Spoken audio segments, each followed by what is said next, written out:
Hi, welcome to Dirt to Nurture Backyard Food Forest. So we're gonna take you on a tour to see what we have going on here.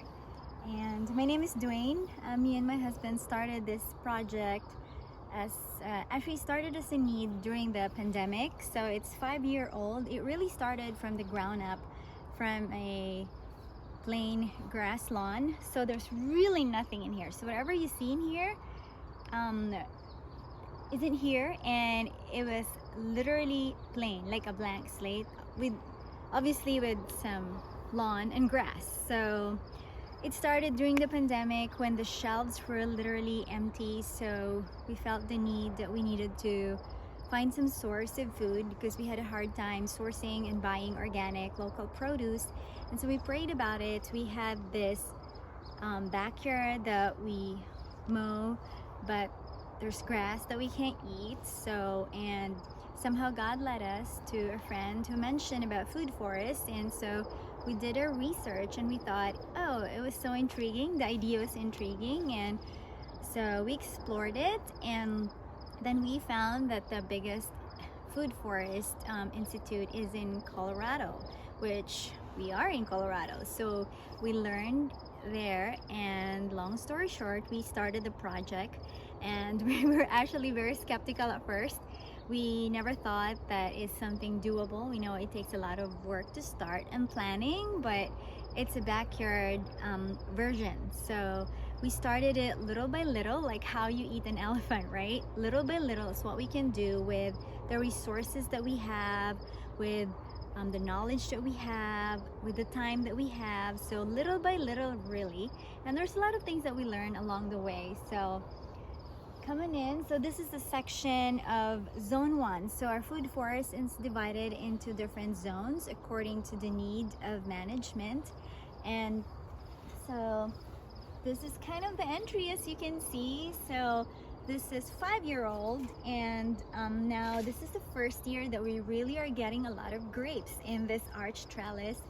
So it offers the visual appeal. And so the food forest system, it's a method of planting and utilizing and maximizing different plants where you build community.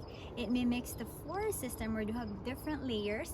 But not only that, the design, the permaculture design also involves aesthetic, aesthetic and how you want to design your property, how much it needs, taking care of it, maintenance parts. So here we have a trellis where there's the grapes, and it's just so amazing. So right now the grapes are ripe, and when you walk in through, right now it's summer here, and we have this grapes, and we also have some flowers. So in spring they kind of have offered the different blooming season and different visual appeal and curve appeal.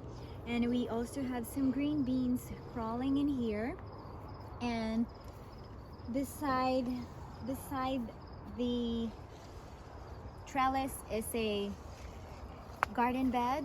So we would like to really make it look so natural, not like so commercial looking, and we wanted to utilize what we have and maximize what we have. So this is our plum guild, where around it you have different layers of beneficial plants that work together. So one of the principles of food forest is what grows together, go together. So here there's a comfrey, which serves as a living mulch. Around here there was a garlic, but we already harvested it, so we replaced it with legumes to amend the soil. And we harvested the garlic in July. Right now it's August, so we're gonna plant garlic here again in October or late September. We also have some mint here for insect repellent, and we also have some flowering plants, and we have nitrogen fixing right there. So beside me here we have lovage, and this is our annual kitchen garden where we plant a lot of our vegetables that we harvest annually, but some of them self-seed and overwinter, so they grow back. So we planted different things, and every year, every season, we assess and evaluate what needs to be planted, what doesn't, and we also propagate or transplant. So it's quite a big kitchen garden. So here is a continuation of the plum guild. We have some justa berries right there. We have some Siberian pea shrub for nitrogen fixing. We also have goldenrod for medicinal purposes, but also as a pollinator. And this section right here is the apothecary section, where we grow a lot of our medicinal plants for our skincare products. We also have natural skincare products, so we utilize everything here that you'll see, whether they're edible, they're medicinal, or they're pollinators. So everything has a purpose here, and we try to utilize whatever we can. So this is another plum guild. It's a different variety of plum, but you can see kind of the same community of plants right here. And so here there's echinacea for pollinator, also medicinal, so they have different purposes. And here there's a lot of mints as well. We grow about 13 variety of mints right now. And here is a another kitchen garden row, because it offers a microclimate. So we put our heat-loving plants right here, like your okra, your eggplant, your squash, and things like that. And we also have some perennial things here. So we do kind of like a companion planting, not monoculture. So there's a lot of vegetables that you can see in here and harvest. So we have different variety as well. So moving on, here we have another section of the kitchen garden. As you can see, there's like so huge already, and it's probably a given. We don't fertilize and we don't spray insecticides, so everything here is we use the permaculture method, where we use the biomass to help the plants grow. So here there's a lot of chop and drop happening here, and a variety of plants as well. And this is our figs here, right here. And so it's kind of, this is we put it in the corner, so it's supposed to be cold hardy, but we put it in this corner so it has a microclimate and gets a lot of heat as well. And so this right here is our Asian pear guild, and the Asian pear guild has the same kind of plants as the plum. So in every fruit tree there's a community of plants helping each other, or we call it a guild. So there's also calendula here for pollinators. And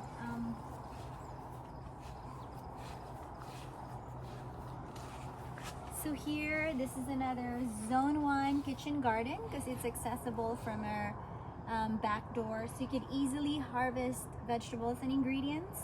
So during the peak season in the summer, our fridge is really kind of empty, so we harvest ingredients every meal here, and it's kind of fun that way for us.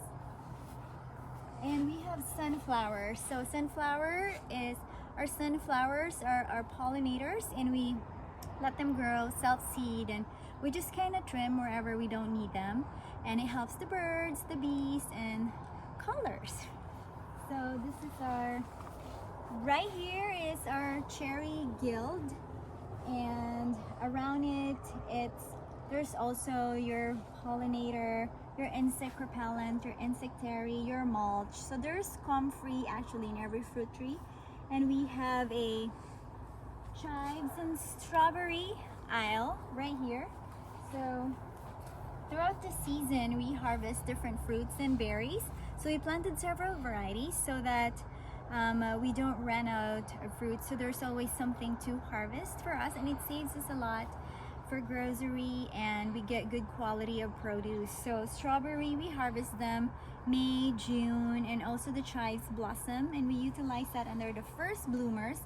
So the bees love them, and we also utilize them for our cooking.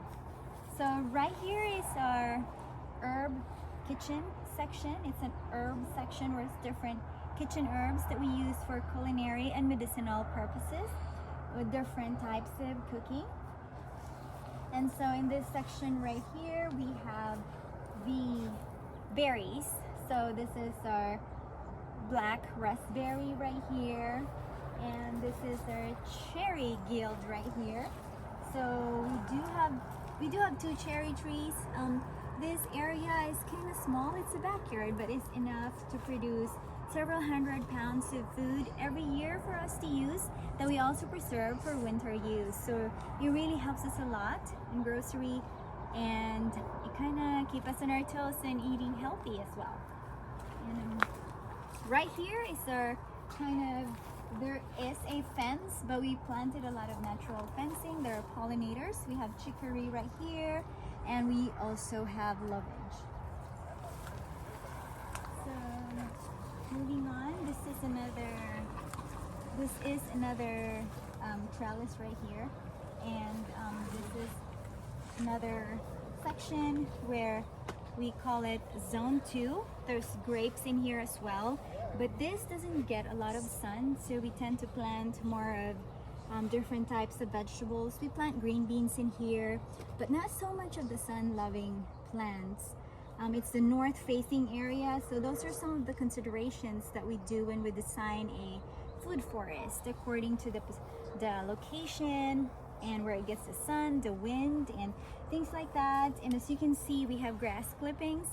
So our lawn in the front is still plain grass lawn, and there's a purpose for that, because when we mow it, we use the grass clippings as mulching, because we are in the desert, we're high desert, so we use it to hold moisture, and it also, as it decomposes, it serves as a fertilizer as well for the plants. And so this is another guild right here. We have apple, we have just a gooseberry right here, and there's comfrey. And so each year we try to utilize every space we have. So these are newly planted fruit trees. We have apricot, and we have berries as well. And so here, if we continue, you can see this is new this year. We have our squash that we're trying to experiment.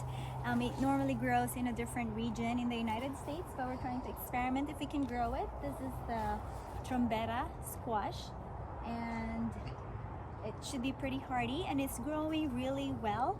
So we put it in a very sunny location, and we are also experimenting on a vertical pyramid trellis. So right here you can see this funny shape trombetta squash. Trombetta squash is what they call it, and the good thing about this plant is you could use it as a summer squash or a winter squash. So we're so excited and looking forward to that. And here we have pollinators and medicinal as well. So this is so you see different blooms here all throughout the season. So this is Monarda, one of our favorites. And here we have a berry section. So these are wild raspberry, we have here honeyberry, and we have gooseberry right here, and we also have mulberry. We are plant-based, so we eat a lot of fruits and vegetables, so we really wanted to maximize the nutritional needs as well. And this is another Siberian pea shrub for nitrogen fixing. And here we just planted some apricot and elderberry. So if you might know, elderberry is a very popular one of the immune boosting berries out there. So we use elderberry syrup, and these are currants, and we utilize currants for different things, mostly for drinks and for teas. So we utilize what we have for to help improve our well-being. So this is kind of like a holistic food forest living. So right here we have nettle. So nettle is one of our favorites. Yeah, it will sting you, but you know, it's a superfood, and it has a lot of medicinal properties as well. And this is we wanted to also not just really make it into a super foresty look, but also have that vibe where you could relax and visually there's different sections in the area. So this is our outdoor kitchen area, primitive cooking, where sometimes when we have guests, when we do workshops here, and we teach them cooking and harvest in the food forest. And we have a natural fencing right there. We haven't found any uses for that. So if you know some very particular useful use of this Virginia creeper. So when we moved into the property, it's already here. So it serves as a natural greenery fencing right here. So we haven't been utilizing this aside from it being a natural fencing. So there's another plum right here, and this is right here. We have potatoes in the pot, and this is our edible flower section. You're probably familiar with nasturtium, and we eat them in salads, and there's flowers right there. And we also plant different Asian vegetables right here. And this is something new this year that we kind of built. These are gherkins. This is also the first year we're growing it this area, and so far it's a success.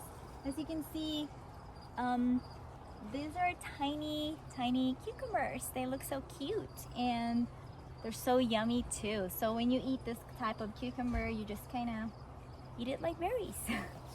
So that's that one. And this is another of our berry section. So this is the second round of fruiting for our raspberry. The first round is in May and June, and now it's August, so we have to harvest this again.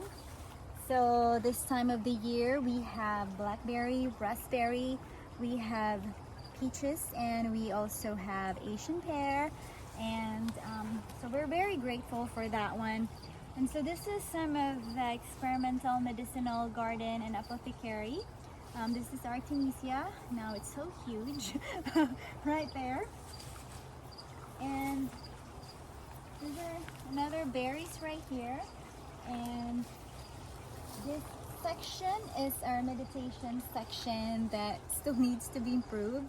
But you could see the whole landscape of the food forest from here at the back of the house. So it's a good view. And this is where you can grab your book, meditate, pray, grab your food, eat here with a nice view. And this is another mulberry right here. And these are our elderberries that we propagate, and we use the berries to make syrup and for our teas, and that's the main use that we use for elderberry. And we have peaches. So we have 2 peach trees. So our area is 1/5 of an acre, and we can't really like overcrowd too much and plant so many fruit trees, but 2 fruit trees is enough for this set of backyard for peaches. So we have different varieties, as I mentioned. So right here we also have comfrey, and it's time to harvest the peaches. So this peach is 4-year-old, yes, 4-year-old, and now it's like teeming and overloaded with fruits. We don't use insecticides or pesticides. We use companion planting. We also plant garlic around it, and we harvested the garlic, so now we're amending the soil, and we are putting a sheet mulching around it. We use chop and drop of comfrey and worm tea, and we will be harvesting peaches in a couple days actually, and they look so yummy. So the birds started eating them, so we don't really prevent the birds from eating the fruits. We get a share, right? And this is the back portion of our kitchen garden where we plant several perennial vegetables as well, and herbs. So there's kale, there's onion, garlic chives that are overwintering, and so you could still harvest them throughout the season. And so that's kind of much the space that we have here. And right there is our worm bin, and that's what we use. So we have a mini worm farm. We have composting worms where we use for compost tea, worm tea, to fertilize if something needs amendment, and fertilizing and treating. So we have different sections here. So that's basically the majority that's like a rough tour of what we have in the food forest, and I hope you are learning from this, and I hope it's an inspiration to you. If you'd like to follow our journey through holistic food forest living of how we harvest and utilize the herbs in our harvest to help improve our well-being and create natural remedies in our own apothecary and medicinal cabinet, then follow us on our journey, and I'll see you next time. Bye.